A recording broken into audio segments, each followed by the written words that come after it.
BNP হঠাৎ করে nomination ঘোষণা করার পর অনেকের প্রিয়জন, প্রিয় অভিভাবক হঠাৎ করে এক নিমিষে চেঞ্জ হয়ে গেল।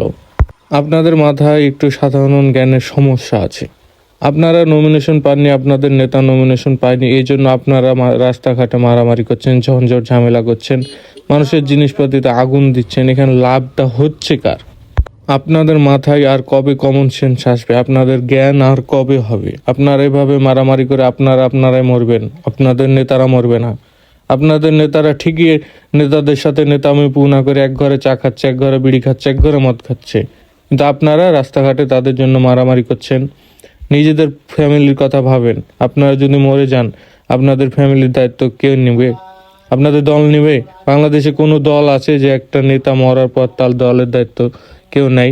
নেতা মরলে নাই, কিন্তু আপনাদের মতন যারা কর্মী আছে তারা মরলে কি কোনো দল তাদের পরিবারের দায়ভার নেবে? আপনি যদি মরে যান, আপনার পরিবারের কি হবে? আপনার স্ত্রী সন্তানের কি হবে?